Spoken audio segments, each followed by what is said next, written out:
Okay students, तो आज हम लोग कंटिन्यू करेंगे कोऑर्डिनेशन कंपाउंड्स को। और मैं आपको याद दिला दूं कि अभी तक हम लोगों ने इस टॉपिक में बड़े ही इंपॉर्टेंट सेक्शंस को डिस्कस किया है, चाहे वो क्लासिफिकेशन ऑफ सॉल्ट्स हो पहली क्लास में, सेकंड क्लास में हमने बात की लिगैंड्स का क्लासिफिकेशन, थर्ड में हमने पढ़ा सिनर्जिक बॉन्डिंग, फोर्थ में हमने बात की वहां पर वर्नर्स कोऑर्डिनेशन थ्योरी, और पांचवी क्लास पिछली क्लास में हमने डिस्कस किया सिडविक्स ईएएन रूल। तो हम लोग इसी बातचीत को और आगे बढ़ाएंगे। ओके और आज हम लोग इसका एक पर्टिकुलर सेक्शन जो है उसको कंप्लीट करेंगे। नो डाउट ये थोड़ा सा लंबा डिस्कशन है, तो इसमें थोड़ा सा ये वीडियो जो है थोड़ा इसका ड्यूरेशन लंबा हो जाएगा। हाँ, लेकिन एक ही क्लास में मैं चाहता हूं कि इसको खत्म करूं। और वो जो डिस्कशन आज का हमारा होगा हमारे लेक्चर 6 में, वो डिस्कशन होगा IUPAC name of complex compounds. मतलब हम कॉम्प्लेक्स कंपाउंड का IUPAC नेम कैसे लिखते हैं। तो बिना ज्यादा इस पर और समय गंवाए डायरेक्टली आते हैं इसके कॉन्सेप्ट सर। देखिए पहला रूल, और ध्यान से इसके नोट्स आप लोग बनाइएगा, बड़ा इंपॉर्टेंट सेक्शन अगेन ये, इनफैक्ट पूरा टॉपिक ही इंपॉर्टेंट है और ये तो अगेन इंपॉर्टेंट हो जाएगा। तो इस पर जो है हम लोग कैसे क्वेश्चंस बनेंगे वो भी आगे बात करेंगे। लेकिन हमारा पहला नियम है कि name of positive part is written followed by the name of negative part. जैसा कि हमारी परंपरा है, हमारा ट्रेडिशन है, हमारा कन्वेंशन है कि साहब कभी भी किसी इनऑर्गेनिक सॉल्ट का नाम लिखा जाएगा तो हमेशा पॉजिटिव पार्ट का नाम पहले लिखा जाता है और उसके बाद नेगेटिव का। जैसे कि सोडियम क्लोराइड, तो सोडियम क्लोराइड का जब आप नाम लिखते हो तो क्या बोलते हो? सोडियम क्लोराइड, यही बोलते हो ना। पहले पॉजिटिव पार्ट बोलते हो सोडियम, फिर नेगेटिव पार्ट बोलते हो क्लोराइड। कभी ऐसा बोलते हो क्या कि क्लोराइड सोडियम? हाँ, ऐसा बोला क्या कभी? नहीं ना। तो हमेशा पॉजिटिव पार्ट पहले बोला जाता है, इस बात का ख्याल रखना, ठीक है। तो वही नियम यहां भी है। जैसे मान लो कि तुम्हारे पास कॉम्प्लेक्स है K4FeCN6, समझने की कोशिश करो, मैं दो कॉम्प्लेक्स लेके आपको बता रहा हूं। एक है मान लो K4FeCN6 और दूसरा कॉम्प्लेक्स है CuNH3 और इसके डब्बे से बाहर SO4। तो साहब जब इनका हम नाम लिखेंगे तो सबसे पहले आइडेंटिफाई करेंगे कि कौन सा पार्ट पॉजिटिव और कौन सा पार्ट नेगेटिव है। तो आप देखो तो यहां पर पोटेशियम पार्ट पॉजिटिव है और ये डब्बा जो है नेगेटिव है। चूंकि 4 पोटेशियम है तो 4 प्लस होगा तो डब्बे पे 4 माइनस। और यहां अगर बात करें तो इसका जो बाहर वाला हिस्सा है वो आपका देखें तो नेगेटिव है, सल्फेट आयन, और इसलिए डब्बे पर पॉजिटिव चार्ज। तो हमारा नियम क्या है? पहले पॉजिटिव पार्ट का नाम लिखेंगे और उसके बाद नेगेटिव का। तो इसमें सबसे पहले इस सिंपल आयन का नाम लिखेंगे। आप लोगों को ये बात याद होगी, मैंने कहा था कॉम्प्लेक्स में दो हिस्से होते हैं, एक सिंपल आयन और दूसरा कॉम्प्लेक्स आयन। जैसे यहां पर सिंपल आयन पॉजिटिव और कॉम्प्लेक्स आयन नेगेटिव है, और यहां पर कॉम्प्लेक्स आयन पॉजिटिव और सिंपल आयन नेगेटिव है। तो कौन पॉजिटिव है कौन नेगेटिव है ये मायने नहीं रखता। रूल ये है कि हमेशा पॉजिटिव पार्ट पहले लिखा जाएगा। तो सबसे पहले यहां पोटेशियम का नाम लिखेंगे और यहां सबसे पहले इस कॉम्प्लेक्स आयन का नाम लिखेंगे क्योंकि ये पॉजिटिव है। एक और बात, रूल 2 कहता है कि for simple ion we write its simple name. मतलब जो साधारण आयन होगा जैसे पोटेशियम, तो इसको सिंपल नाम लिखेंगे पोटेशियम। जैसे यहां पर जो साधारण है वो कौन है? सल्फेट, तो इसका सिंपल नेम लिखेंगे सल्फेट। सिंपल आयन का सिंपल नेम। सिंपल नेम का मतलब जो आम बोलचाल की भाषा में हम लोग कहते हैं, like sulphate, potassium, calcium, ammonium. और कॉम्प्लेक्स आयन के अंदर ये भी समझ लो, कॉम्प्लेक्स आयन के अंदर पहले लिगैंड्स का नाम लिखा जाएगा और उसके बाद सेंट्रल एटम का। यहां भी पहले लिगैंड का नाम और उसके बाद सेंट्रल एटम का। तो अगर आप लोग समझ गए हो तो इन दो रूल्स से ये रिजल्ट हम लोग निकाल सकते हैं कि साहब हम लोग जो है यहां पर पहले पॉजिटिव पार्ट का नाम लिखेंगे फिर नेगेटिव का। सिंपल आयन के लिए सिंपल नेम लिखेंगे, जैसे पोटेशियम के लिए पोटेशियम, सल्फेट के लिए सल्फेट। और डब्बे के अंदर क्या टेक्निक होगी वो बाद में बात करेंगे, बट ये क्लियर है कि डब्बे के अंदर पहले लिगैंड का नाम होगा और उसके बाद सेंट्रल एटम का। तो अगर बातचीत को मैं थोड़ा सा और आगे बढ़ाऊं इसमें, देखिए तो अगले रूल नंबर 3 में जो लिखा है वही बात मैं अभी आपसे कर रहा था कि आपके कॉम्प्लेक्स आयन के अंदर पहले आप लोग जो है नाम लिखेंगे लिगैंड का और उसके बाद आप नाम लिखेंगे कॉम्प्लेक्स आयन का। जैसे जरा देखिएगा, ध्यान दीजिएगा, मैं ये कहना चाह रहा हूं कि जैसे अभी मैंने कहा कि साहब K4FeCN6 है तो इसमें सबसे पहले पॉजिटिव पार्ट का नाम, तो सबसे पहले नाम आएगा पोटेशियम का। इसके बाद अंदर जाओगे, अंदर में भी पहले लिगैंड का लिखोगे और फिर सेंट्रल एटम का, सीक्वेंस ये रहेगा। वहीं अगर मान लो तुम्हारा कॉम्प्लेक्स है CuNH3 और डब्बे के बाहर SO4, तो यहां पॉजिटिव पार्ट कौन है? कॉम्प्लेक्स आयन है। तो कॉम्प्लेक्स आयन में पहले किसका? लिगैंड का नाम, फिर सेंट्रल एटम का, तो ये तो हो गया पॉजिटिव पार्ट का नाम, और उसके बाद नेगेटिव पार्ट का नाम 3 नंबर पे। तो ये नियम कहता है, सिंपल सी बात है। इसके बाद अगर आप देखो तो एक दो बहुत छोटे छोटे पॉइंट हैं कि कैटायन और एनायन के नाम में एक लेटर का गैप रहेगा। ये बड़ी छोटी चीज है, मतलब पूरा कैटायन का नाम हमने लिख लिया और फिर हम एनायन का नाम लिखेंगे तो एक लेटर का गैप होगा, ठीक है, बाकी कहीं कोई गैप नहीं होगा। और पहला लेटर जो है पूरे नाम का वो कैपिटल होगा, मतलब कितना भी बड़ा नाम आएगा सिर्फ पहला लेटर उसका कैपिटल होगा, बाकी के सारे स्मॉल लेटर्स होंगे। तो ये जो है हम लोग कुछ बेसिक बातें यहां डिस्कस कर रहे थे रूल्स के लिए। अब आगे बढ़ते हैं, आप लिखते रहिएगा इसको पॉज करके, ठीक है। चलिए अगला रूल सुनिए। देखिए इतना भारी नहीं है यार, अगर मैं कहूं तुमसे, ठीक है, तुम थोड़ा सा अगर तुम लोग केयर करोगे और रूल्स को सही से फॉलो करोगे तो ये इतनी बड़ी चीज नहीं है।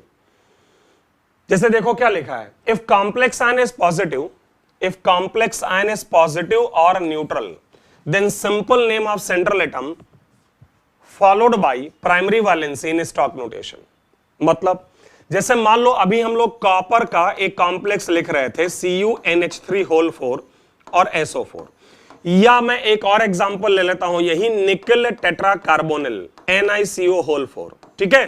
तो यहां पर अगर आप लोग ध्यान दो तो पहले वाले कॉम्प्लेक्स में डब्बा पॉजिटिव है, कॉम्प्लेक्स आयन पॉजिटिव है और ये बाहर वाला नेगेटिव है, और सेकंड वाले कॉम्प्लेक्स में ये न्यूट्रल है। तो हमारा नियम ये है कि अगर कॉम्प्लेक्स आयन न्यूट्रल है, मतलब कॉम्प्लेक्स जो है डब्बा न्यूट्रल है या डब्बे पर पॉजिटिव चार्ज है, तो जो सेंट्रल एटम है उसका साधारण नाम, जैसे इसका साधारण नाम क्या होता है? कॉपर। इसका साधारण नाम क्या होता है? निकेल। तो क्या लिखा जाएगा इसके लिए? निकेल। इसके लिए कॉपर और इसके लिए निकेल। लेकिन उसके बाद स्मॉल ब्रैकेट में उनका जो प्राइमरी वैलेंसी है, आपको याद होगा पीछे मैंने सिखाया है कि सेंट्रल एटम का प्राइमरी वैलेंसी जो है साहब उसका ऑक्सीडेशन नंबर होता है। तो अगर आप प्राइमरी वैलेंसी चेक करो, वो आप सॉल्व करके देख सकते हो। आप कहिए तो मैं सॉल्व कर दे रहा हूं कि कॉपर का हो गया X, अमोनिया 4 है न्यूट्रल, सल्फेट का -2 बराबर 0, तो कॉपर पर चार्ज आएगा +2। और अगर यहां मैं सॉल्व करूं निकल के लिए, तो निकल का X, कार्बन मोनोऑक्साइड न्यूट्रल होता है तो 0 बराबर उस पर प्रेजेंट चार्ज, तो X = 0। तो क्या करना है, डब्बा अगर पॉजिटिव है या डब्बा अगर न्यूट्रल है तो सेंट्रल एटम का सिंपल नेम लिखकर उसके ब्रैकेट में, स्मॉल ब्रैकेट में रोमन न्यूमरल्स में उसका प्राइमरी वैलेंसी मतलब ऑक्सीडेशन नंबर।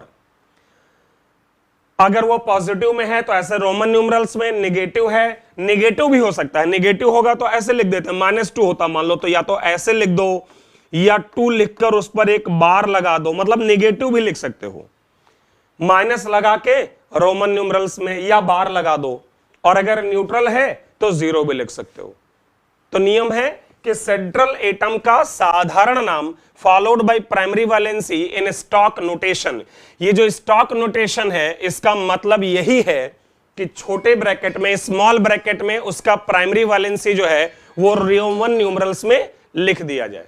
ओके फाइन, चलिए इसके आगे बढ़ते हैं। इसमें एक छोटा सा पॉइंट मैं और ऐड करूंगा अभी कि अगर तुम्हारा कॉम्प्लेक्स आयन नेगेटिव हो गया, कभी अगर कभी ऐसा हुआ कि हमारा जो कॉम्प्लेक्स आयन है वो नेगेटिव है, तो उसके लिए एक अलग छोटा सा कॉन्सेप्ट है जो हम लोगों को फॉलो करना है। देखिए ये यहां पर लिखा हुआ है, आप अगर ध्यान दो तो यहां पर ये लिखा हुआ है ऐसे कि अगर आपका कॉम्प्लेक्स आयन जो है ना वो अगर नेगेटिव है तो हम उसके नाम के अंत में क्या ऐड करते हैं? 8। क्या जोड़ते हैं साहब? ATE, 8। मतलब जैसे मान लो तुम्हारा कॉम्प्लेक्स है K4FeCN6, तो यहां पर जो आपका सेंट्रल एटम है वो है आयरन, यहां पर डब्बे पर पॉजिटिव के बजाय नेगेटिव चार्ज है, तो हम क्या करते हैं, इसको आयरन नहीं लिखा जाएगा, आयरन इसका सिंपल नेम है। और वो कब लिखते हैं? जब डब्बा पॉजिटिव या न्यूट्रल होता है। यहां पर आयरन के लिए हम इस्तेमाल करते हैं टर्म फेरेट, मतलब वहां पर एक टर्म ऐड करते हैं 8 का, क्या बोलते हैं? 8। और बाकी कहानी वही है कि स्मॉल ब्रैकेट में प्राइमरी वैलेंसी, मतलब बाकी वही रहेगा रोमन न्यूमरल्स में स्मॉल ब्रैकेट में प्राइमरी वैलेंसी, बट उसके नाम के अंत में 8 आ जाएगा, जैसे मैंने थोड़ा सा यहां लिख भी दिया है। और ये इसलिए नहीं लिखा है कि आप लोग इसको मेमोराइज करें, लर्न करें, रटें, इसकी आवश्यकता नहीं है। मैंने इसलिए लिख दिया है कि एक बार थोड़ी प्रैक्टिस हो जाएगी। जैसे स्कैंडिनेट स्कैंडिनेवियम के लिए, titanate, vanadate, chromate, molybdate, tungstenate, manganate, ferrate, ruthenate, osmate. एक बार बोल दोगे तो थोड़ा कॉन्फिडेंस आ जाएगा, बस आपको रटने की कोई आवश्यकता नहीं है। कोबाल्टेट, रोडेट, इरिडेट, निकिलेट, पैलेडेट, प्लैटिनेट, क्यूप्रेट। सिल्वर के लिए अर्जेंटेट, गोल्ड के लिए ऑरेट, जिंकेट, कैडमेट, मर्क्यूरेट। तो हमने सारे इंपॉर्टेंट मेटल्स यहां लिस्टिंग कर रखी है, वीडियो पॉज करके आप इसको नोट कर सकते हैं। इवन इसके अलावा भी कुछ हैं पी ब्लॉक से, ये भी आप लोग ध्यान दे दीजिएगा। जैसे एल्यूमिनियम है, तो अगर डब्बा नेगेटिव है तो एल्यूमिनियम के बजाय एल्यूमिनेट। लेड के लिए लेडेट नहीं है, प्लम्बेट है, 8। टिन के लिए स्टैनेट, डबल एन, ध्यान दीजिएगा।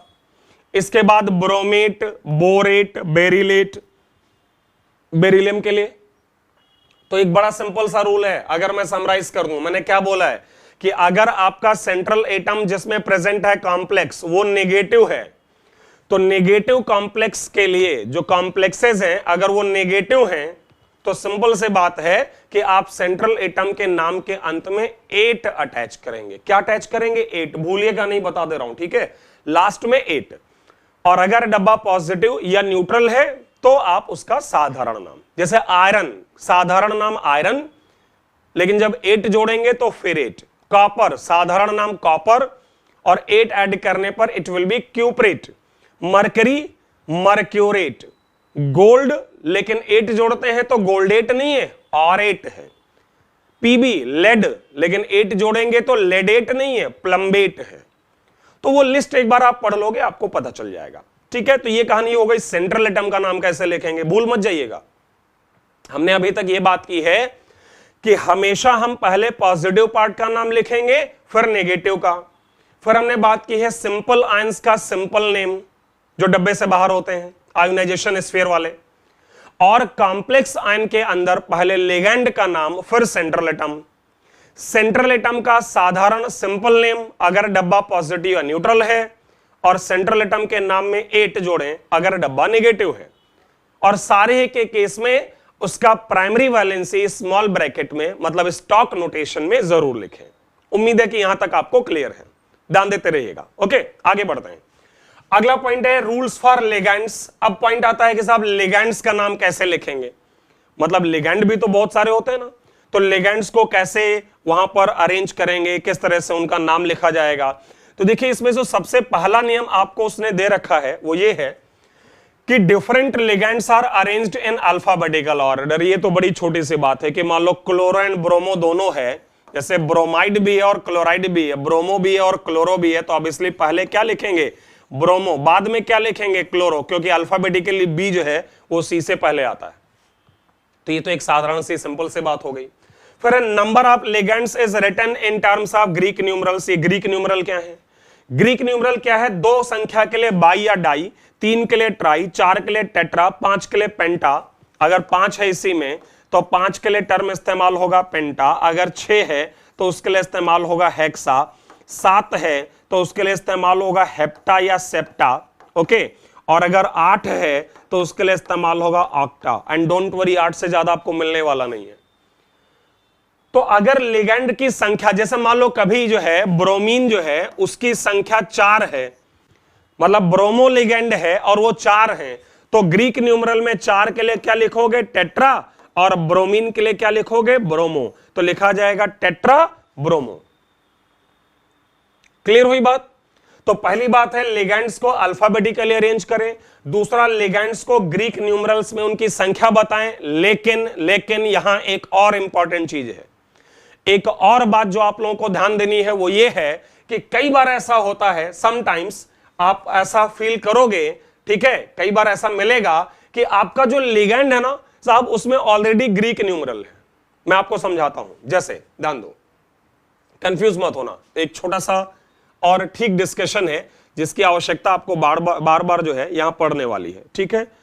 तो वो कॉन्सेप्ट ये है कि अगर लिगेंड के नाम में खुद ही ऑलरेडी वहां पर ग्रीक न्यूमरल प्रेजेंट है, ठीक है, जैसे मान लीजिए आपके पास एक लिगेंड है EN, आप सबने पढ़ा है कि इसका नाम होता है इथाइलिन डाइअमाइन। अब देखो यहां पर एक ग्रीक न्यूमरल आ रहा है डाई, जैसे मान लो DMG-, इसका नाम हमने पढ़ा di methyl glyoximate, okay, di methyl glyoximate. या मान लो PPH3, तो ध्यान देना ट्राई फिनाइल है इनफैक्ट, ओके, PH मतलब फिनाइल, तो ट्राई फिनाइल यहां पर लिखना होगा हमें इसके लिए, ठीक है, ट्राई फिनाइल फास्फीन।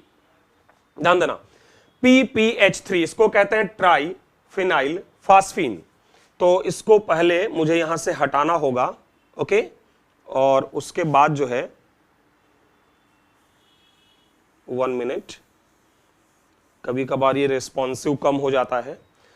तो PPH3 जिसका कि नाम है ट्राई फिनाइल फास्फीन। अब अगर आप लोग थोड़ा सा ध्यान दो तो यहां पर कुछ ऐसे ये लिगेंड्स हैं जिनके नाम में, जैसे यहां इथाइलिन डाइअमाइन में डाई है, या डाइमिथाइल ग्लाइऑक्सिमेट में डाई है, या ट्राइफिनाइल फास्फीन में ट्राई है। तो जब इन लिगेंड्स की संख्या बताएंगे, जैसे मान लो EN होल ट्वाइस होगा, तो चूंकि EN का नाम ऑलरेडी इथाइलिन डाई अमाइन हम लोग लिखते हैं और यहां पर डाई ये टर्म ऑलरेडी आता है, तो अब इसकी संख्या बताने के लिए दो हम डाई के बजाय जो टर्म इस्तेमाल करेंगे वो क्या होगा, बिस, मतलब लिखेंगे बिस इथाइलिन डाइअमाइन। या अगर उनकी संख्या 3 है EN होल थ्राइस, तो चूंकि इसके नाम में ग्रीक न्यूमरल का इस्तेमाल 2 बार नहीं करेंगे। अगर यहां पर डाई ऑलरेडी है तो हम डाई ट्राई कुछ नहीं यूज करेंगे, क्या यूज करेंगे, बेस्ट्रेस। मतलब ऐसा नहीं कि यहां डाई था इसलिए यहां डाई यूज नहीं किया, और यहां डाई है इसलिए यहां ट्राई इस्तेमाल कर लेंगे, नो। अगर उसमें कुछ भी ग्रीक न्यूमरल है तो हम ग्रीक न्यूमरल का दोबारा इस्तेमाल करेंगे ही नहीं। बात मेरी समझ रहे हो ना, मैं जो कह रहा हूं, मैं ये कह रहा हूं कि उसमें डाई है तो यहां डाई नहीं लिखेंगे, इसमें डाई है तो यहां ट्राई लिख देंगे क्या, नहीं, तब भी नहीं लिखेंगे। वो हम अगर ग्रीक न्यूमरल आ गया तो फिर ग्रीक के बजाय बेस, ट्रेस, टेट्राकेस, पेंटाकेस इस तरह के टर्म्स का इस्तेमाल करेंगे। मतलब अगर मान लो तुम्हारे पास यहां पर PPH3 है, PPH3 होल ट्वाइस है, तो आप जैसा कि यहां जान ही रहे हैं कि PPH3 होल ट्वाइस में तुम्हारा नाम है लिगेंड का ट्राई फिनाइल फास्फीन। चूंकि लिगेंड के नाम में ट्राई फिनाइल फास्फीन ट्राई आया है, तो इस 2 के लिए जो टर्म इस्तेमाल किया जाएगा वो होगा बिस, बिस और फिर ब्रैकेट में ट्राई फिनाइल फास्फीन। तो एक ये छोटा सा टर्म है जो आप लोग केयर करिएगा।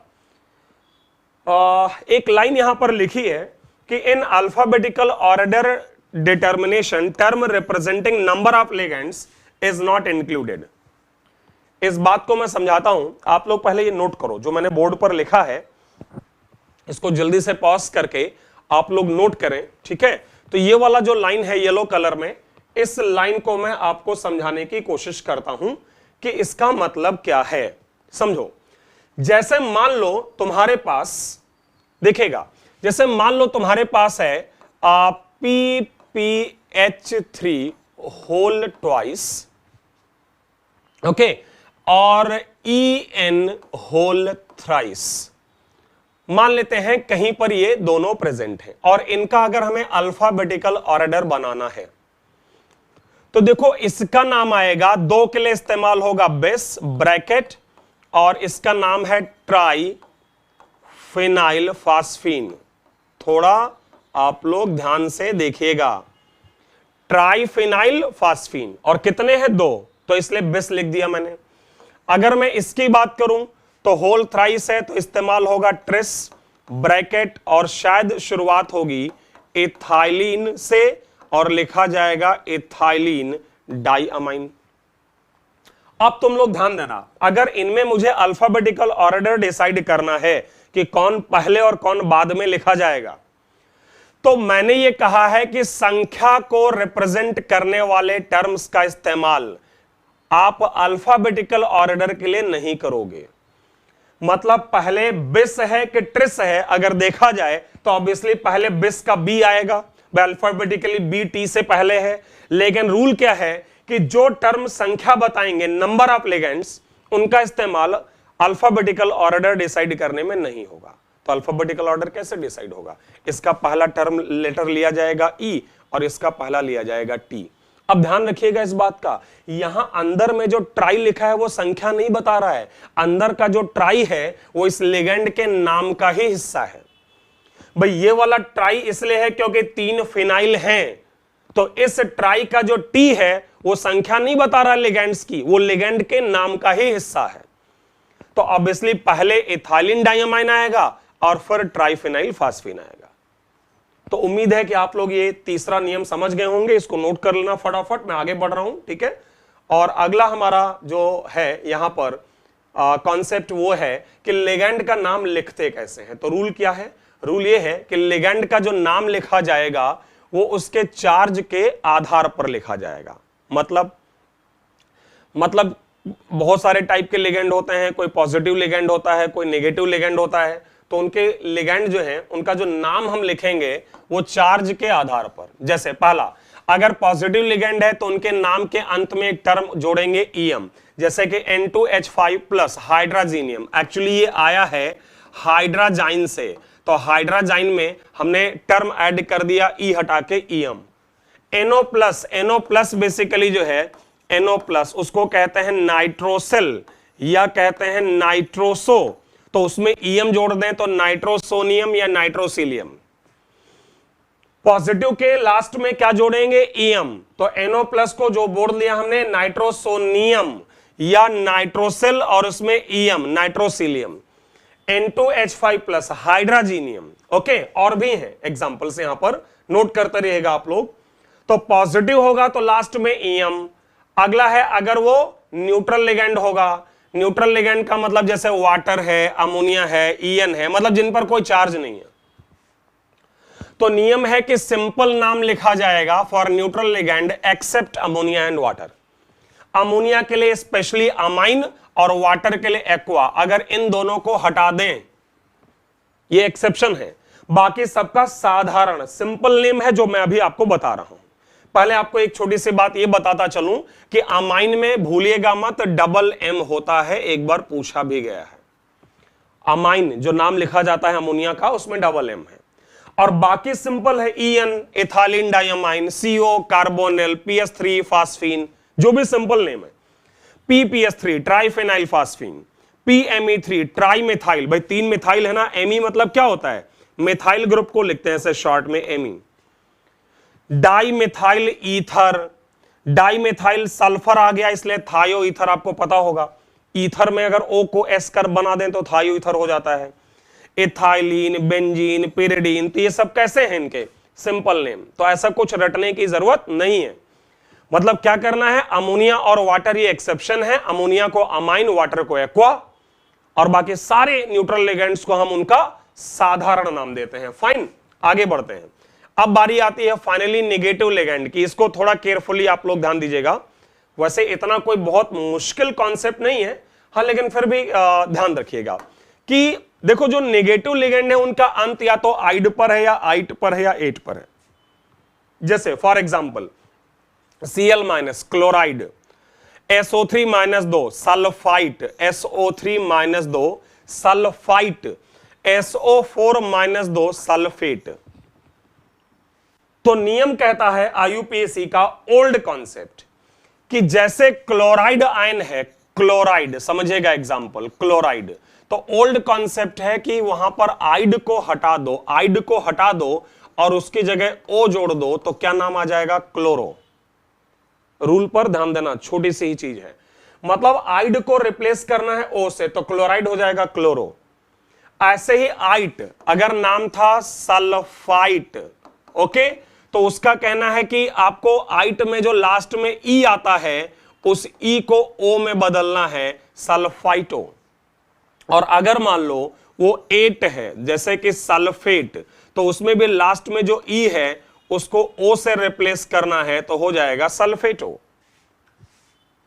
मतलब कॉन्सेप्ट ये है हमारा ओल्ड जो कि 2004 से पहले का है। मैं ये भी आप लोगों को बताना चाहूंगा क्योंकि 2004 में जो है कुछ IUPAC रिकमेंडेशंस आए हैं जिनमें कुछ बदलाव हुआ है। तो 2004 से पहले क्या कॉन्सेप्ट था, आइड को पूरा हटा के ओ डाल दो तो क्लोराइड का आइड हटेगा तो क्लोरो, सल्फाइट में सिर्फ ई हटेगा और सल्फेट में भी ई हटेगा और हो जाएगा सल्फाइटो और सल्फेटो। लेकिन जो नया कॉन्सेप्ट है, नया कॉन्सेप्ट वो कहता है कि तीनों में ही सिर्फ ई हटेगा। मतलब यहां भी ई हटाओ, यहां भी ई हटाओ, यहां भी ई हटाओ और बस उसकी जगह आइडो, आइटो, एटो। तो इन दोनों में नए और पुराने में कोई डिफरेंस नहीं है, ओल्ड एंड न्यू सेम है। मतलब बस वहां पर ई को हटा के ओ लगाना है। और आइड में थोड़ा सा अंतर है कि जो पहले क्लोरो था अब उसमें है जो क्लोराइड में आइड है उसको आइडो कर दो तो हो जाएगा क्लोराइडो। फाइन।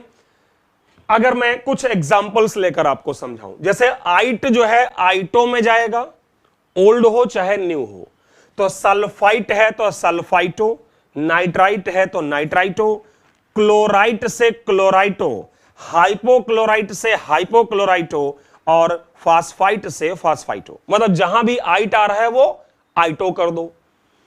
यहां भी ओल्ड और न्यू सेम है, मतलब अंत में अगर 8 है तो एटो लगा दो। जैसे सल्फेट सल्फेटो, कार्बोनेट -2 होता है ये, कार्बोनेट कार्बोनेटो और ये नेटो ओ आएगा।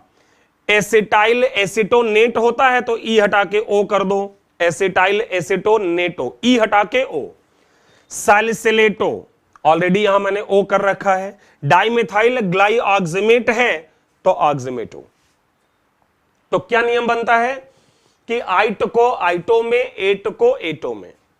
थोड़ा सा आप लोग को केयरफुल रहना पड़ेगा जब आप नेगेटिव लिगेंड की बात करते हैं, क्योंकि नेगेटिव लिगेंड का कहना है, मैं आगे बढ़ रहा हूं, आप लोग इसको पॉज करके लिख लीजिएगा।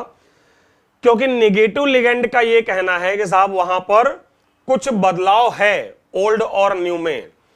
जैसे अभी बात हो रही थी कि अगर आप देखें तो फ्लोराइड, ये जो लिगेंड है आपका वो क्या है, fluoride. Okay, this is fluoride. अगर ओल्ड में जाएं तो क्या करेंगे, आइड हटा के उसकी जगह ओ। और अगर न्यू में जाएंगे तो आइड नहीं हटाना है, आइड को नहीं हटाना है, सिर्फ लास्ट वाला जो ई है उसकी जगह ओ करना है। तो आपके दोनों नाम सही हैं, फ्लोरो फ्लोराइडो। ओल्ड और न्यू नेम इनका डिफरेंट है लेकिन दोनों आप इस्तेमाल कर सकते हैं। मतलब ऐसा नहीं कि ओल्ड वाला गलत है और न्यू वाला सही है, ओल्ड न्यू दोनों सही है। हां, अगर ऑप्शन में दोनों पड़े हैं और आपको सिंगल करेक्ट आंसर देना है तो आप न्यू वाला लो। मोर देन वन करेक्ट है तो दोनों सही है। ओके, और सिर्फ ओल्ड ही पड़ा है और सिंगल करेक्ट है तो ऑब्वियसली ओल्ड वाला सही है। तो उसके कुछ एग्जाम्पल हैं जो आप लोग खुद से देख सकते हो, क्लोरो क्लोराइडो, ब्रोमो ब्रोमाइडो, आयोडो आयोडाइडो, हाइड्रोक्सो हाइड्रोक्साइडो। जैसे ये होता है ऑक्साइड, तो ऑक्साइड में जब आइड हटा तो क्या बना, ऑक्सो और या ऑक्साइडो। ये होता है परऑक्साइड, तो परऑक्साइड से अगर आप आइड हटाओगे तो या तो बनेगा परऑक्सो और या बनेगा आइड की जगह आइडो परऑक्साइडो। सुपरऑक्सो सुपरऑक्साइडो। तो इस तरह से ओल्ड और न्यू लिख सकते हैं, करेक्ट दोनों हैं। आप लोग एक दो बार इसको पढ़ेंगे तो आपको अच्छे से ये याद भी हो जाएगा, ये इतनी मुश्किल चीजें नहीं है। अच्छा, कुछ ऐसे भी हमारे पास एक्सेप्शनल लिगेंड हैं, मैं तो इनको एक्सेप्शन ही कहूंगा यार। एक्सेप्शन इसलिए है क्योंकि ओल्ड और न्यू दोनों में ही इनका नेम सेम है, उसको रूल को फॉलो ही नहीं करते। जैसे आइडियली तुम देखो तो H- जो है वो हाइड्राइड होता है, तो अगर ओल्ड कॉन्सेप्ट में जाऊं तो आइडियली आइड हटके यहां क्या होना चाहिए था, हाइड्रो। लेकिन एक्चुअल में इसका ओल्ड नेम भी हाइड्राइडो है और न्यू नेम भी हाइड्राइडो है, हाइड्रो नहीं बोलते हैं।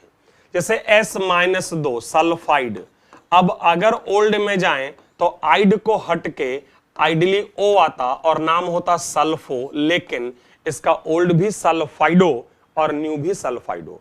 तो आप देख लीजिए यहां NH2 minus amido, imido, nitrido, azido, HS minus, this is HS minus sulphur है, okay, mercapto and this is ozonido. Confuse मत होना, ये ओल्ड और न्यू सेम है। इन दोनों में एक आपका नाइट्रोजन पर -3 है और एक में 3 नाइट्रोजन पर 1 माइनस है। तो एक है नाइट्राइड, उससे आया है नाइट्राइडो, और एक है एजाइड और उससे आया है एजाइडो। तो ये थोड़े से स्पेशल हैं या एक्सेप्शनल हैं जिनका ओल्ड और न्यू नेम जो है वो सेम है, ओके। तो नोट करिएगा पॉज करके और आगे बढ़ जाएं। अगर एम्बीडेंटेट लिगेंड्स के तरफ इनका नाम कैसे लिखा जाएगा, देखिए मेनली लिगेंड के नाम को ही लेकर यहां डिस्कशन हो रहा है। मैं याद दिला दूं अभी तक हमने क्या बात की है। हमने कहा है कि कॉम्प्लेक्सेस में पहले पॉजिटिव पार्ट का नाम फिर नेगेटिव पार्ट का नाम लिखा जाएगा।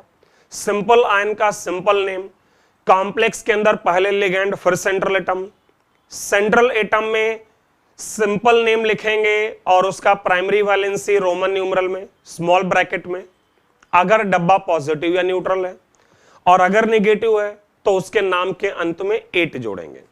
फिर हम लिगेंड्स पर आए। हमने कहा लिगेंड्स को अल्फाबेटिकली ऑर्डर में अरेंज करेंगे, उनकी संख्या के लिए ग्रीक लिगेंड्स का इस्तेमाल करेंगे। अगर ग्रीक टर्म वहां पर ऑलरेडी है तो बिस ट्रिस का इस्तेमाल करेंगे। उनका अल्फाबेटिकल ऑर्डर डिसाइड करते समय उनका नंबर जो रिप्रेजेंट करने वाला टर्म है बाई ट्राई, इनको इंक्लूड नहीं करेंगे। फिर लिगेंड्स जो हैं उनका नाम उनके चार्ज के आधार पर, पॉजिटिव लिगेंड है तो लास्ट में EM, न्यूट्रल है तो simple except water and ammonia, और नेगेटिव है तो अभी हमारी बात चल ही रही थी। तो अब यहां पर बारी आती है हमारे एम्बीडेंटेट लिगेंड्स की। एक्चुअली एम्बीडेंटेट लिगेंड जो है आपको बताया था मैंने, अगर याद होगा, कि जैसे साइनाइड है तो है मोनोडेंटेट, लेकिन कभी कार्बन डोनेट कर सकता है तो कभी नाइट्रोजन। तो ध्यान रखना इसका जो नाम है वो बेसिकली साइनाइड है। क्या है? साइनाइड। लेकिन जब कार्बन डोनर है तो कार्बन डोनर के समय साइनाइड का अगर आइड हटाएं तो जोड़ सकते हो या तो साइनो और न्यू नाम में साइनाइडो। साइनो भी कह सकते हो ओल्ड में और साइनाइडो भी, और या उनके साथ सी लगा दो। सी का मतलब कार्बन डोनर, मतलब तुम सी नहीं भी लगा सकते हो, लेकिन अगर चाहो तो सी लगा दोगे तो उसका मतलब कार्बन डोनेशन है। लेकिन जब नाइट्रोजन डोनर होगा तो ध्यान रखिएगा तब साइनाइडो नहीं लिखेंगे। अगर साइनाइडो लिखेंगे तो डोनर एटम बताना पड़ेगा, और अगर डोनर एटम नहीं बताएंगे तो आइसोसाइनाइडो या आइसोसाइनो लिखेंगे। अगर आप थोड़ा ध्यान दें तो यहां एक कॉमन चीज है, तुम साइनाइडो दोनों जगह लिख सकते हो, लेकिन यहां पर साइनाइडो के बाद नाइट्रोजन लिखना मस्ट है और यहां साइनाइडो लिखने के बाद सी लिखना मस्ट नहीं है। मतलब अगर तुमने सिंपल साइनाइडो कहा तो हम समझेंगे कार्बन डोनर है, और अगर साइनाइडो N बोला तो मतलब नाइट्रोजन डोनर है। बाकी आपको फ्रीडम है, आप नाइट्रोजन डोनर को साइनाइडो N बोलने के बजाय आइसोसाइनो या आइसोसाइनाइडो भी कह सकते हो। और इसी पैटर्न पर यहां 3-4 एग्जांपल हैं अगर आप देखें। जैसे अगले में OCN माइनस साइनेटो, या ऑक्सीजन डोनर है तो साइनेटो O, और जब नाइट्रोजन डोनर है ये O होगा। जब वहां पर नाइट्रोजन डोनर है तो आइसोसाइनेटो या साइनेटो ही लिख सकते हो बट N के साथ। सल्फर ले आए तो थायोसाइनेटो या थायोसाइनेटो S, और अगर नाइट्रोजन को डोनेशन करना है तो आइसोथायोसाइनेटो, और या यही वाला टर्म लिख लो लेकिन फिर बताओ कि नाइट्रोजन डोनर है। Finally nitrogen donor NO2 minus, this is minus, nitro या नाइट्राइटो N, और ऑक्सीजन डोनर ONO थायो नाइट्राइटो। ये यहां पर रॉन्ग है, मैं इसको सही लिख दे रहा हूं, ठीक है, ये शायद ऊपर से कॉपी हो गया है एग्जैक्टली। तो इसके लिए जो टर्म है वो है इधर नाइट्राइटो और या फिर नाइट्राइटो O, क्योंकि ऑक्सीजन डोनर है, इसको नहीं ध्यान देना आपको, ठीक है। नाइट्राइटो या नाइट्राइटो O ऑक्सीजन डोनर, और यहां पर नाइट्रो या नाइट्राइटो N। तो ये तुम्हारे कुछ एक एम्बिडेंटेड लिगेंड्स हैं, इनमें हम डोनर एटम को साथ में लिखते हैं, रिप्रेजेंट करते हैं। मैं दोबारा बोलना चाह रहा हूं एक बार, Cn- और Nc- में Cn- को तो सिंपल साइनाइडो भी कह सकते हो और साइनाइडो सी भी कह सकते हो, लेकिन Nc- को तुम सिंपल साइनाइडो नहीं कह सकते हो। या तो नाइट्रोजन लगाओ, और नाइट्रोजन नहीं लगाओगे तो आइसो टर्म लगाना पड़ेगा। क्लियर? इसमें कुछ एक और एग्जांपल है, इसको नोट कर लेना, ठीक है। इसमें कुछ एक दो और एग्जांपल हैं, जैसे आप, ये आपके सामने हैं, आप लोग खुद ही देख लेना और नोट कर लेना इसको। जैसे अगर आप देखो तो पहले वाला थायोसल्फेटो, ठीक है, जिसमें कि सल्फर डोनर है, और एक थायोसल्फेटो जिसमें ऑक्सीजन डोनर है, उसको सिंपल थायोसल्फेटो भी कह सकते हैं। फिर एक है डाई थायो ऑक्सलेटो, ऑक्सलेट है, तुम लोग को याद होगा तो ऑक्सलेट होता है C2O4-2, बेसिकली यहां पर होता है C डबल बॉन्ड O और O minus bond C double bond O और O माइनस। और यहां क्या किया गया है, यहां पर इसके अंदर 2 ऑक्सीजन हटा के 2 सल्फर ले लिए गए हैं, तो इसलिए उसका नाम आ गया है थायो ऑक्सलेटो। और डाई थायो ऑक्सलेटो क्यों?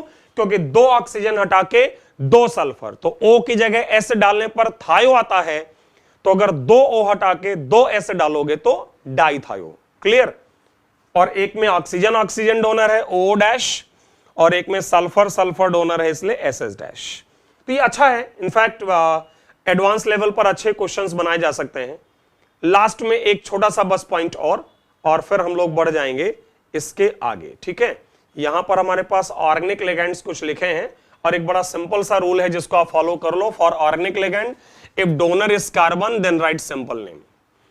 मतलब ऑर्गेनिक लिगेंड में अगर डोनर एटम कार्बन है तो साधारण नाम, methyl, ethyl, phenyl, benzyl, allyl, vinyl, cyclopropyl, cyclopentadienyl, इन सबके नाम तो पीछे आ चुके हैं ऑर्गेनिक केमिस्ट्री में, इन सबको तो आप पढ़ते हो। भाई CH3 को क्या बोलते हैं? मिथाइल, और ये एक लिगेंड है, लोन पेयर देगा।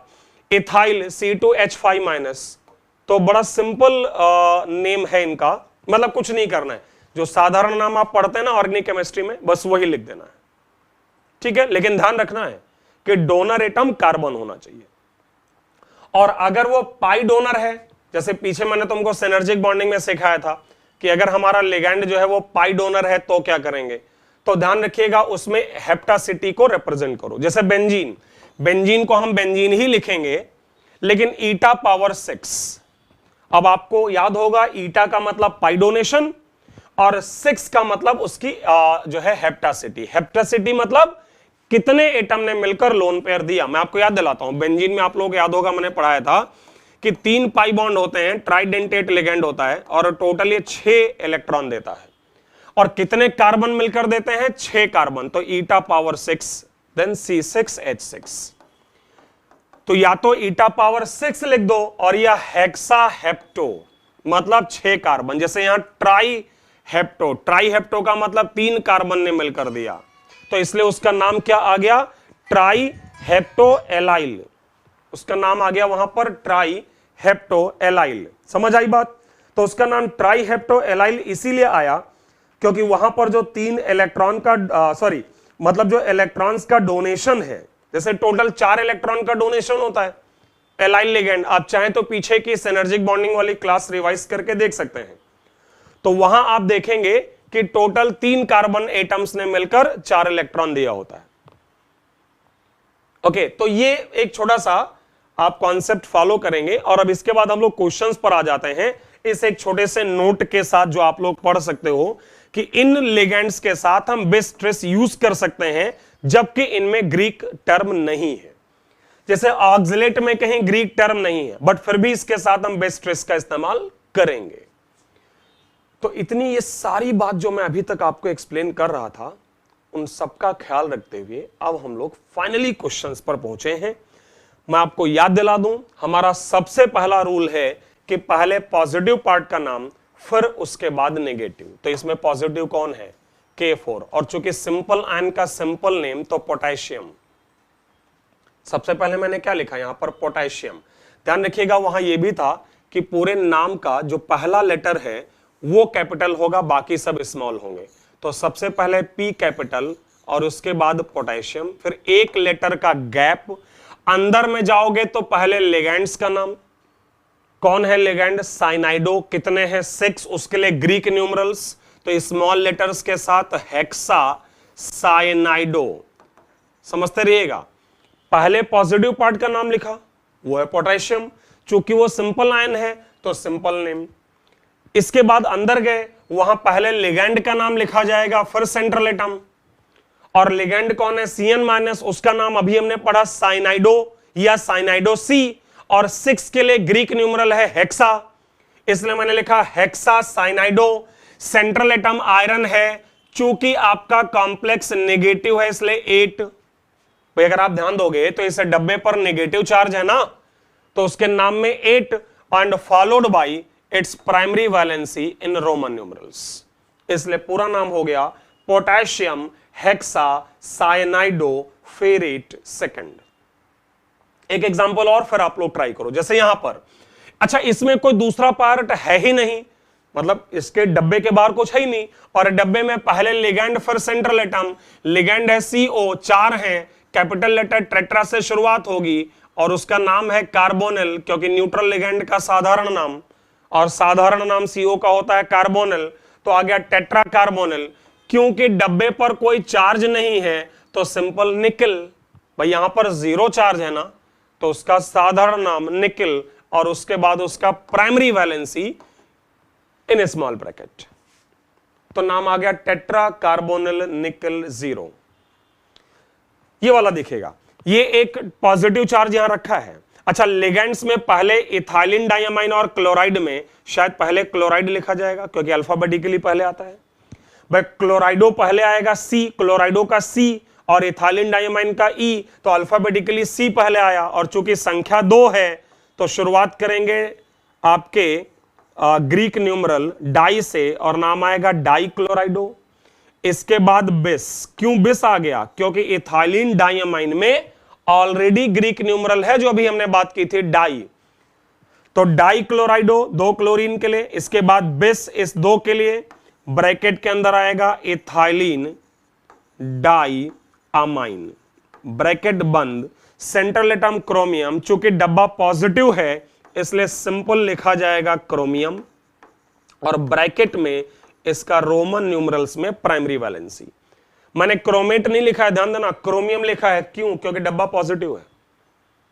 ओके, एक और एग्जांपल और फिर आप लोग क्वेश्चन करो। देखो, जैसे यहां पर आयरन का प्राइमरी वैलेंसी आएगा XC5H5 पर -1 होता है, ठीक है। फेरोसिन अगर तुम लोगों को याद होगा, -1 का होल ट्वाइस, तो -2 बराबर 0, यहां से X बराबर आ जाएगा +2। सबसे पहले डब्बे के अंदर जो लिगेंड है उसका नाम, और उसमें भी पहले लिखेंगे बेस। क्यों? क्योंकि साइक्लोपेंटाडाइइनाइल, तो उसमें पेंटा टर्म आ रहा है, साइक्लोपेंटाडाइइनाइल, तो उसमें ऑलरेडी टर्म आ रहा है ना। तो बिस के बाद ब्रैकेट में ईटा पावर 5 और फिर साइक्लोपेंटाडाइइनाइल। ओके, ये आ गया। और इसके बाद डब्बा न्यूट्रल है, इस पर चार्ज 0 है, इसलिए सेंट्रल एटम का सिंपल नेम लिखा जाएगा आयरन, और ब्रैकेट में उसका प्राइमरी वैलेंसी 2। अच्छा, यहां पर जो तुमने लिखा था ये वाला थर्ड वाला, इसमें चूंकि यहां प्लस था इसलिए साधारण नाम, और इसमें लास्ट में आपको आयन जोड़ देना चाहिए, क्योंकि ये पूरा कंपाउंड नहीं था, आयन था, इसलिए लास्ट में आयन। और यहां पर साइक्लोपेंटाडाइइनाइल में चूंकि पेंटा टर्म आया, इसलिए 2 के लिए मैंने इस्तेमाल किया बिस। ईटा पावर 5 इसलिए क्योंकि 5 कार्बन एटम मिलकर इलेक्ट्रॉन दे रहे हैं, पाई इलेक्ट्रॉन्स। और लास्ट में आयरन को मैंने आयरन लिखा क्योंकि डब्बा न्यूट्रल है, followed by its primary valency in stock notation. तो ये कुछ एग्जांपल हैं, आप इसको नोट कर लें वीडियो को रोक के, और आगे जो यहां पर लिखे हैं मैंने क्वेश्चंस, इनको आप लोग जो है जरा ट्राई करिए। ये 4 क्वेश्चन है आपके सामने, और चलिए बहुत ज्यादा नहीं, 4 मिनट आप ले लो, मुझे लगता है 1 मिनट बहुत है इस क्वेश्चन को सॉल्व करने के लिए। तो चलो शुरू हो जाओ, और उसके बाद 4 मिनट के बाद आप मेरा सॉल्यूशन देखिएगा। ठीक है, तो आपके पास इन चारों क्वेश्चन के लिए 4 मिनट है। अब आप मेरा सॉल्यूशन देखिएगा, ठीक है। डीएमजी डाइमेथाइल ग्लाइऑक्साइम, इसलिए इस 2 के लिए टर्म इस्तेमाल करेंगे बेस, ब्रैकेट में आ जाएगा डाई मेथाइल ग्लाइऑक्सीमेट। चूंकि डब्बा न्यूट्रल है इसलिए निकल के लिए सिंपल निकल फॉलोड बाय प्राइमरी वैलेंसी, जो कि 2 है इस केस में, आप निकाल सकते हो। LiAlH4 के बारे में ध्यान रखना, लिखा ऐसे जरूर है बट एक्चुअल में एक कॉम्प्लेक्स है LiAlH4-। यहां पर लिगेंड है 4, हाइड्राइड आयन है, ध्यान रखना H- है यहां पर। तो सबसे पहले लिथियम के लिए, चूंकि कैपिटल लेटर से शुरुआत करनी होती है इसलिए हम लोग यहां पर लिथियम के लिए सबसे पहले लिखेंगे लिथियम, ओके, लिथियम। इसके बाद एक लेटर का गैप, टेट्रा हाइड्राइडो, हाइड्राइड के लिए टर्म यूज होता है हाइड्राइडो। चूंकि डब्बा नेगेटिव है इसलिए एल्यूमिनियम के लिए टर्म लिखा जाएगा aluminate followed by primary valency in Roman numerals.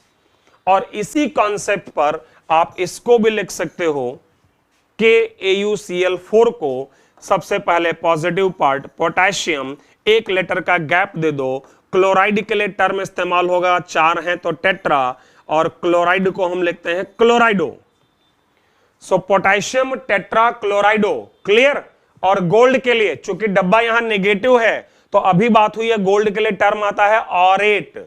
So last में यहां पर आ जाएगा ऑरेट और फिर उसका primary valency in Roman numerals, clear ना। अच्छा, एक क्वेश्चन जो चौथा है, अगर तुम लोगों ने कर लिया है तब तो बहुत अच्छी बात है, लेकिन चौथे जैसे क्वेश्चन को सॉल्व करने के लिए सबसे पहले आप देखो तो इसमें दोनों ही कॉम्प्लेक्स हैं, ये पार्ट भी कॉम्प्लेक्स है, दूसरा पार्ट भी कॉम्प्लेक्स है। तो मैंने आप लोगों को पीछे एक कॉन्सेप्ट सिखाया था जिस दिन मैं आपको समझा रहा था वर्नर्स कोऑर्डिनेशन थ्योरी, आप चाहें तो उस क्लास को देख सकते हैं। तो उसमें मैंने सिखाया था कि अगर दोनों पार्ट कॉम्प्लेक्स हैं तो कैसे पता करें कि कौन सा पार्ट पॉजिटिव है और कौन सा पार्ट नेगेटिव है। कैसे? हमने ये पढ़ा था कि प्लेटिनम का जब कोऑर्डिनेशन नंबर 4 होगा तो उसका प्राइमरी वैलेंसी 2 होता है +2, और ऐसे यहां भी जब कोऑर्डिनेशन नंबर प्लेटिनम का 4 है तो उसका प्राइमरी वैलेंसी +2 है। इसका मतलब दोनों ही तरफ प्लेटिनम +2 है। अगर यहां पर प्लेटिनम +2 है, ठीक है, अगर प्लेटिनम जो है यहां पर +2 है, अमोनिया 0 है तो इस डब्बे पर +2, और यहां +2 और 4 क्लोराइड 4 माइनस है तो -2। मतलब इसके 2 हिस्से हो गए, पहला हिस्सा पॉजिटिव और दूसरा हिस्सा negative. We have to write the name of positive part first followed by the name of negative part, and in both the cases, as both the ions are complex ions, so in both the cases the name of ligand will be written first, then the name of central atom. तो अगर मैं पहले positive part का नाम लिखूं और उसमें भी लिगैंड पहले, तो आएगा टेट्रा अमाइन, ध्यान रखिएगा डबल M है, टेट्रा अमाइन प्लैटिनम साधारण, क्यों? क्योंकि डब्बा पॉजिटिव है। टेट्रा अमाइन प्लैटिनम सेकेंड, ये पहला पार्ट हो गया। टेट्रा अमाइन 4 है, प्लैटिनम सेकेंड, और दूसरे में क्या लिखेंगे, एक स्पेस देकर टेट्रा क्लोराइडो, और ध्यान रखना प्लैटिनम नहीं, क्या लिखा जाएगा, प्लैटिनेट सेकेंड, 8 लगाएंगे। क्यों 8 लगाएंगे? क्योंकि वो वाला पार्ट नेगेटिव है। तो अगर आपने कर लिया है तो आप चेक करो अपने आंसर्स, और अगर कुछ नोट करना है तो नोट करें। हम लोग आगे बढ़ेंगे और देखते हैं अगर कुछ और कुछ। अच्छा, मैं और आगे बढ़ने से पहले आप लोगों को एक छोटी सी बात बताना चाहूंगा। जैसे एक दो क्वेश्चंस हैं जिनको देखकर लगता है कि यार वो कॉम्प्लेक्स हैं, बट एक्चुअल में वो कॉम्प्लेक्स नहीं है। जैसे एक है H2PtCl6 PT प्लैटिनम, ओके। अब देखकर लगता है ये कॉम्प्लेक्स सॉल्ट है, ये कॉम्प्लेक्स सॉल्ट नहीं है, ये कॉम्प्लेक्स एसिड है, समझिएगा बात को। इसलिए इसका कॉन्सेप्ट जो है, इसमें आपका सॉल्ट का कॉन्सेप्ट नहीं लगेगा।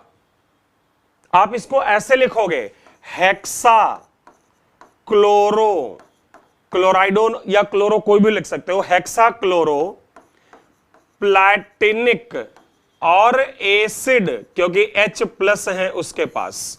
सो केयरफुल रहिएगा, ये हेक्सा क्लोरो प्लैटिनिक एसिड है, ना कोई कॉम्प्लेक्स सॉल्ट है। तो ये एक छोटा सा पॉइंट है, केयर करिएगा मुझे लगता है। और अब ये कुछ और कॉम्प्लेक्स मैंने लिए हैं, मैं चाहूंगा आप लोग जो है ये 4-5 क्वेश्चन है तो आप 5 मिनट ले सकते हो, यहां पर भी चलेगा, ठीक है। थोड़े और बेहतर क्वेश्चंस हैं, आप 5 मिनट ले सकते हो, सॉल्व कर सकते हो और उसके बाद जो है आप सॉल्यूशन को देख सकते हो। फाइन, थोड़ा केयरफुल रहिएगा, थोड़े से बेहतर क्वेश्चंस होंगे ये, तो आप करने के बाद फिर आप मेरा सॉल्यूशन देखो। तो अब अगर मैं सॉल्यूशन की बात करूं यहां पर, तो जैसे पहले क्वेश्चन में यहां होल ट्वाइस और होल थ्राइस लिखा हुआ है ना, तो आपको अगर मैं याद दिलाऊं तो जैसे कुछ कॉम्प्लेक्सेस हम लोग पढ़ते हैं ना, जैसे Al2SO4 होल थ्राइस, तो जब तुम इसका नाम लिखते हो तो सिंपली क्या कहते हो, एल्यूमिनियम सल्फेट। ये होल ट्वाइस इस -2 यहां का चार्ज है और ये होल थ्राइस बेसिकली यहां का चार्ज है +3।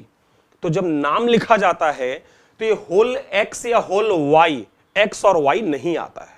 आप बस इतना समझें कि ये 3 इसलिए है क्योंकि यहां इस डब्बे पर +3 है और ये 2 इसलिए है क्योंकि यहां पर ये -2 है। मैं जो कहना चाह रहा हूं कि ये जो थ्राइस है ये एक्चुअली यहां का चार्ज है +3 और इससे तुम्हें कोबाल्ट की प्राइमरी वैलेंसी मिल जाएगी +3। तब तुम नाम लिखोगे तो सबसे पहले हेक्सा, H को कैपिटल लिखा जाएगा, ठीक है, क्योंकि यहां पर हम लोग जो है शुरुआत कर रहे हैं अमाइन से, तो H को कैपिटल लिखें और क्या लिखें, हेक्सा अमाइन डबल M का इस्तेमाल करके कोबाल्ट, क्योंकि डब्बा पॉजिटिव है, कोबाल्ट थर्ड सल्फेट। आप अपने आंसर्स मैच करो फटाफट। सेकंड वाला, ये वाला होल थ्राइस जो है वो एक्चुअली यहां का +3 है और ये 4 जो है वो यहां का -4 है। तो आप जब सॉल्व करोगे तो अंदर वाला आयरन जो है उसका प्राइमरी वैलेंसी +2 आ जाएगा। बाहर वाले आयरन के लिए सिंपल इस्तेमाल किया जाएगा टर्म आयरन। इसके बाद अंदर लिखा जाएगा हेक्सा साइनो या साइनाइडो, देन इसके बाद फेरेट सेकंड, क्योंकि डब्बा नेगेटिव है इसलिए फेरेट, और अंदर वाले आयरन का प्राइमरी वैलेंसी 2 है। आप लोग अगर जानते होंगे तो इसी कॉम्प्लेक्स को कहते हैं प्रूशियन ब्लू, एक ब्लू कलर का सॉल्यूशन है जो हम आगे के टॉपिक में पढ़ेंगे सॉल्ट एनालिसिस में। नेक्स्ट वन, होल ट्वाइस का मतलब ये +2 हो गया और थ्राइस मतलब ये -3। इससे इस आयरन का प्राइमरी वैलेंसी चेक करोगे तो +3 आएगा। बाहर वाले आयरन के लिए साधारण नाम क्योंकि वो सिंपल आयन है, सो आयरन, और अंदर लिखा जाएगा हेक्सा साइनो और फेरेट ऑब्वियसली थर्ड, उसका प्राइमरी वैलेंसी। और ये भी एक इंपॉर्टेंट सॉल्ट है अगर आप लोग जानते हो तो टर्नबुल्स ब्लू, ये भी एक ब्लू कलर का कॉम्प्लेक्स होता है। इसके बाद आपके सामने ऑब्वियसली इस रिंग को आप पहचान रहे हैं, रिंग टेस्ट वाला ब्राउन रिंग, पीछे भी 1-2 बार आ चुका है। अगर नाम लिखे जाएं तो एक्वा और नाइट्रोसोनियम, पहले क्या लिखोगे, पेंटा एक्वा, कैपिटल लेटर रहेगा पहला, ध्यान रखिएगा, पेंटा एक्वा। नाइट्रोसोनियम क्योंकि NO+ जो है वो पॉजिटिव आयन है तो नाइट्रोसोनियम।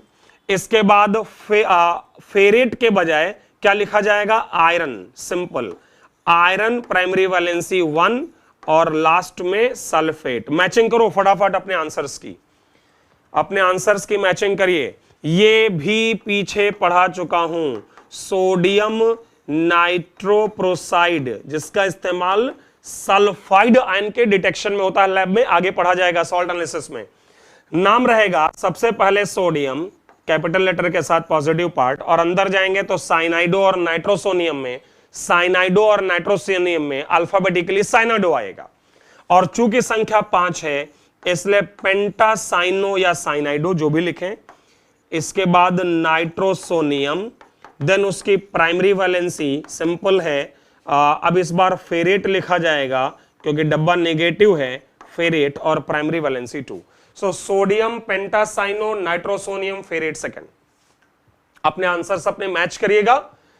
थोड़ी प्रैक्टिस अच्छी हो गई इतने सारे क्वेश्चन करने से, और अब हम लोग थोड़े 1-2 और स्पेशल टाइप के क्वेश्चंस की तरफ चलेंगे जो कि मेनली मैं कहना चाहूंगा कि एडवांस लेवल पर है। मतलब ये जो डिस्कशन मैं करने जा रहा हूं it is only and only for J advance. Okay, देखो जरा क्या है यहां पर, ध्यान दो। कॉन्सेप्ट ये है, कि आपका अगर कोई बाई न्यूक्लियर कॉम्प्लेक्स या ट्राई न्यूक्लियर कॉम्प्लेक्स, या मतलब अगर ऐसा कॉम्प्लेक्स है जिसमें आपके सेंट्रल एटम जो है उनकी संख्या, सेंट्रल एटम्स की जो संख्या है वो 2 या 2 से ज्यादा है। जैसे कई बार ऐसा होता है ना कि आपके पास 2 सेंट्रल एटम है कि कोबाल्ट और कोबाल्ट, और उसके बीच में एक ब्रिजिंग लिगैंड जोड़ा है जैसे कार्बन मोनोऑक्साइड। तो नियम यह है कि जो ब्रिजिंग लिगैंड है उसके लिए एक प्रीफिक्स जोड़ेंगे म्यू, जैसे इसका नाम लिखा जाएगा म्यू कार्बोनिल। मतलब अगर कार्बन मोनोऑक्साइड एक ब्रिजिंग लिगैंड है तो उसके नाम से पहले एक टर्म जोड़ा जाएगा, एक प्रीफिक्स जोड़ा जाएगा म्यू, और बोला जाएगा म्यू कार्बोनिल। ऐसा भी हो सकता है कि 2 कार्बोनिल ग्रुप हों, जैसे मान लो यहां एक कार्बोनिल है, एक और कार्बोनिल है, तो फिर 2 कार्बोनिल के लिए लिखा जाएगा डाई म्यू कार्बोनिल। मतलब 2 कार्बोनिल हैं जो ब्रिजिंग है, इसलिए नाम आया डाई म्यू कार्बोनिल। अगर 3 होंगे तो ट्राई म्यू कार्बोनिल। अगर डिफरेंट होंगे जैसे कोबाल्ट और कोबाल्ट, यहां जुड़ा है CO, कार्बोनिल भी और वाटर भी, तो इन लिगैंड्स को अल्फाबेटिकली अरेंज करेंगे। मतलब इसको लिखेंगे म्यू एक्वा म्यू कार्बोनिल। समझ लो इस बात को। मतलब अगर कार्बन मोनोऑक्साइड 2 कोबाल्ट के बीच जुड़ा है तो इसका नाम कार्बोनिल और प्रीफिक्स उसके पहले म्यू। अगर ऐसे ही 2 जगह वो है तो डाई म्यू कार्बोनिल, और अगर डिफरेंट है तो म्यू एक्वा म्यू कार्बोनिल को अल्फाबेटिकली अरेंज करेंगे। एक और बात सुनो, अगर ऐसा हुआ कि तुम्हारा कार्बोनिल जो है वो 2 के बजाय लेट से 3 कोबाल्ट से जुड़ा है, तो फिर नाम रहेगा म्यू 3 कार्बोनिल। वो संख्या बताएंगे यहां पर, जितने वो मेटल से जुड़ा रहेगा उनकी संख्या हमको बतानी पड़ेगी। जैसे यहां पर 3 कार्बोनिल आपका जो है 3 कोबाल्ट से जुड़ा है, इसलिए यहां पर टर्म इस्तेमाल हो रहा है क्या, म्यू 3 कार्बोनिल। अगर 4 कोबाल्ट से एक साथ जुड़ा होगा तो म्यू 4 कार्बोनिल, म्यू 5 कार्बोनिल। आप कह सकते हो तो इसका मतलब यहां पर म्यू 2 कार्बोनिल लिखना चाहिए। यस बिल्कुल, लेकिन क्या होता है कि जब ब्रिजिंग होगी तो मिनिमम 2 सेंट्रल एटम तो होंगे ही, इसलिए 2 लिखने की आवश्यकता नहीं होती है। बट अगर आप म्यू 2 कार्बोनिल भी लिखोगे तो उसमें कोई मिस्टेक नहीं है। फाइन, आगे बढ़ते हैं। इसको नोट कर लेना कि अगर वहां पर एक से ज्यादा सेंट्रल एटम से ये लोग जुड़े होंगे तो प्रीफिक्स म्यू। मैं एक एग्जांपल के थ्रू आपको समझाने की कोशिश करता हूं। देखो जरा, तो यहां पर आपके पास जो है एक कॉम्प्लेक्स है जिसको आप देखें तो इसमें 4 अमोनिया फिर कोबाल्ट, 4 अमोनिया फिर कोबाल्ट, फिर 2 क्लोरीन लिगैंड, फिर कोबाल्ट, फिर 4 अमोनिया और लास्ट में सल्फेट। इसका नाम लिखने के कई तरीके हैं, आप लोग ध्यान से सुनिएगा। पहले अगर मैं इस हिस्से का नाम लिखूं तो सबसे पहले लिखा जाएगा, देखिए, टेट्रा अमाइन कोबाल्ट सेकेंड, इसके बाद डाई म्यू क्लोराइडो, म्यू क्लोराइडो 2 बार है तो डाई म्यू क्लोराइडो। इसके बाद मैं इसका नाम लिखूंगा और इसका नाम भी क्या हो जाएगा, टेट्रा अमाइन कोबाल्ट सेकेंड, और लास्ट में एक स्पेस के बाद सल्फेट। मेरी बात समझिएगा, यहां पर मैंने इस कॉम्प्लेक्स को 3 हिस्सों में बांट दिया। पहला लेफ्ट में, दूसरा सेंट्रल में ब्रिजिंग लिगैंड, और तीसरा राइट वाला हिस्सा।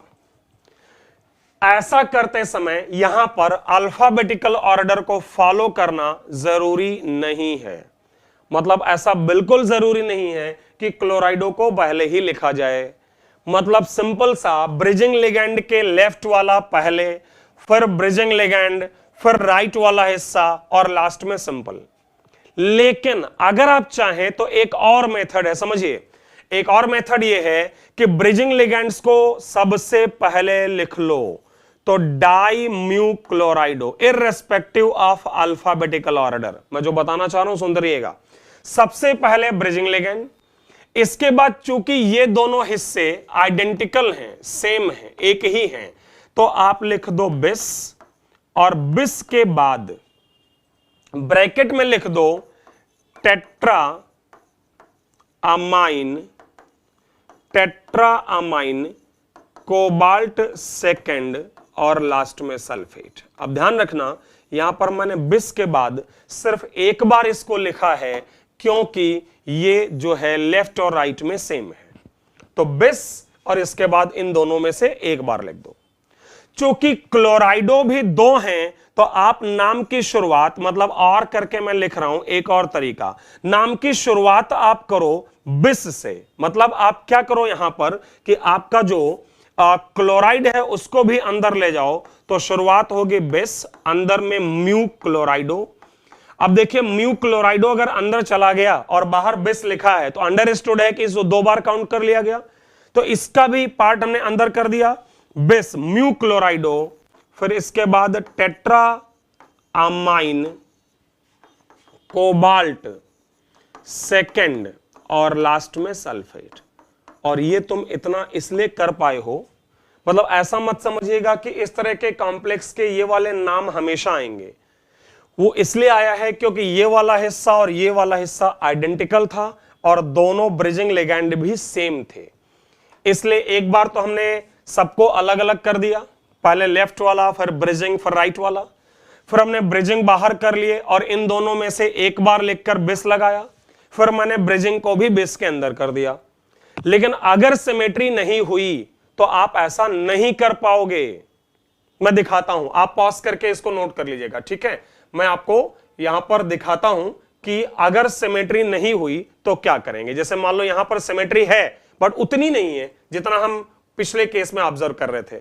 आप देखो तो यहां पर दो क्लोराइड तो नो डाउट है बीच में, ठीक है, दो क्लोराइड बीच में है, लेकिन ये लेफ्ट और राइट वाला हिस्सा सेम नहीं है।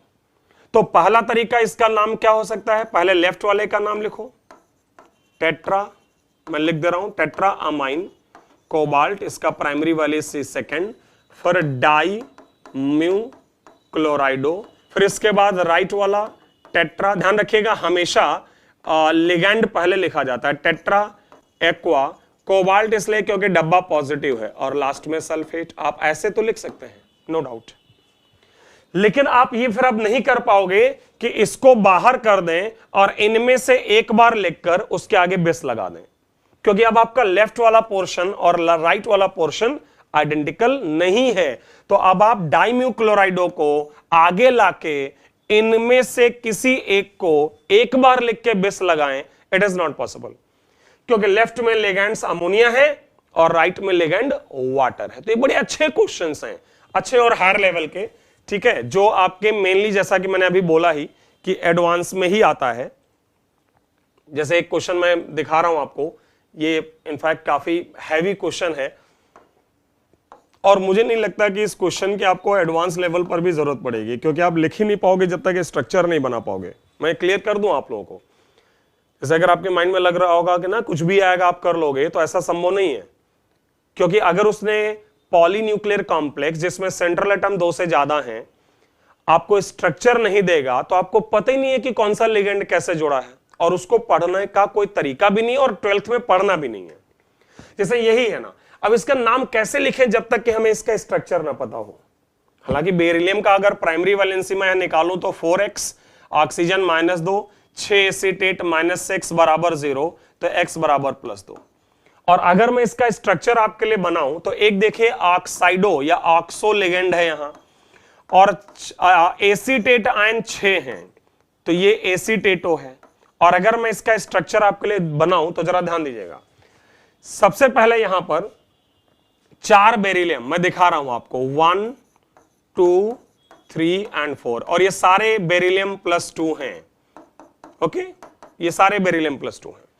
6 एसीटेट आयन ब्रिजिंग होते हैं, सभी 6 ब्रिजिंग हैं, मतलब इन दोनों के बीच एक एसीटेट जुड़ा है। मैं पूरा स्ट्रक्चर नहीं बना रहा हूं, एक आइडिया दे रहा हूं जस्ट। एक एसीटेट इन दोनों के बीच, एक एसीटेट इनके बीच, एक तीसरा यहां, चौथा यहां, पांचवा इन 2 अपोजिट वालों के बीच, और छठा इन 2 अपोजिट वालों के बीच।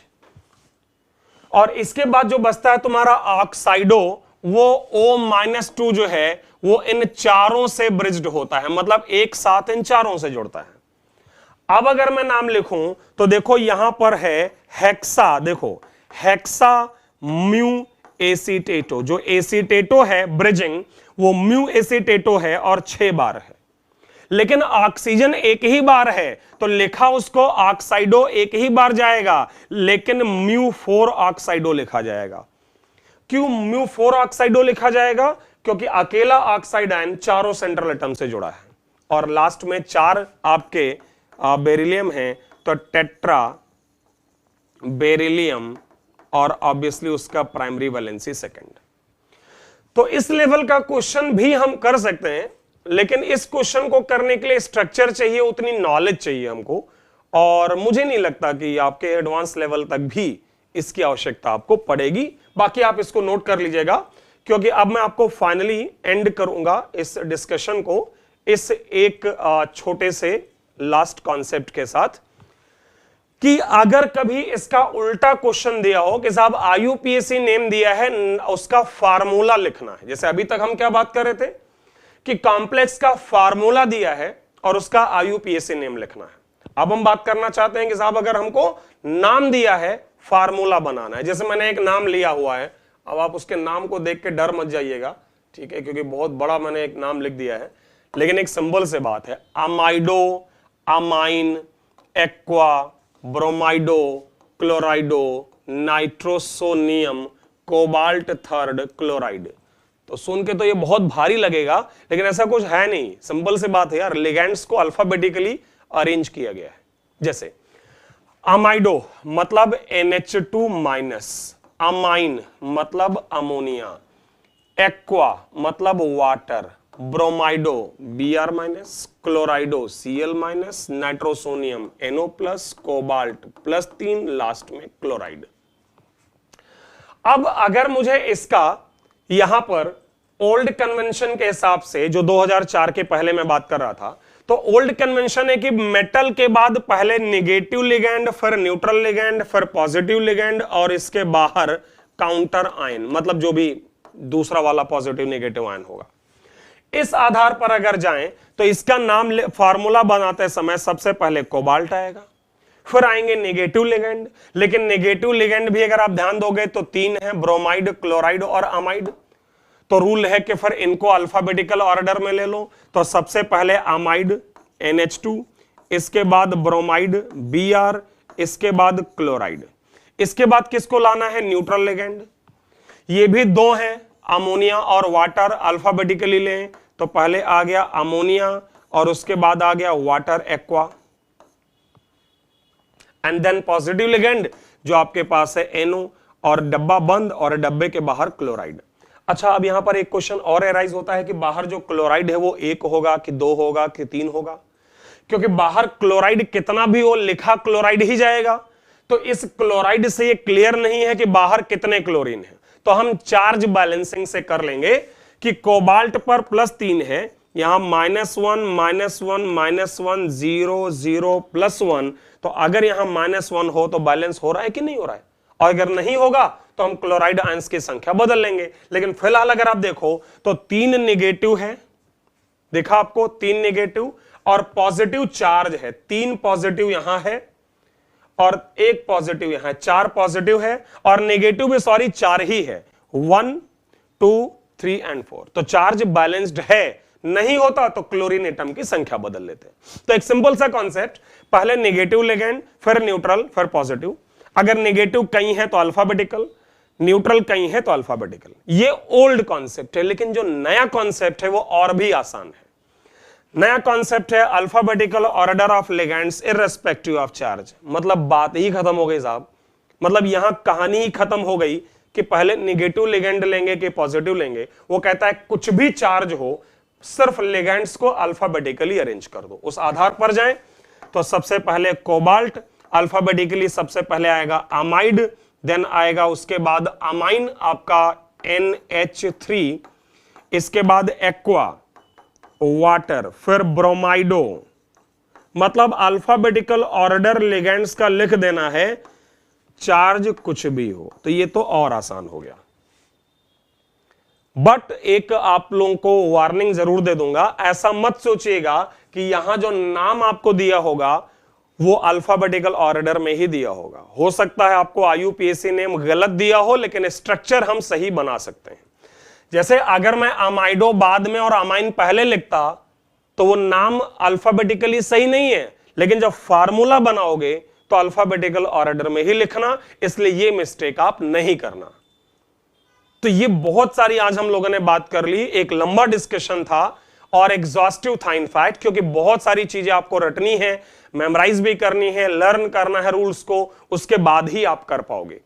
इसलिए बेहतर होगा कि वीडियो को कम से कम 2 बार जरूर देखा जाए और उसके बाद एक्सरसाइज किया जाए जो मैं आप लोगों को शेयर करता हूं। वो एक्सरसाइज भी हम लोग डिस्कशन में जाएंगे, तो उसके क्वेश्चंस को भी आपस में हम लोग डिस्कस करेंगे। Till then, thank you.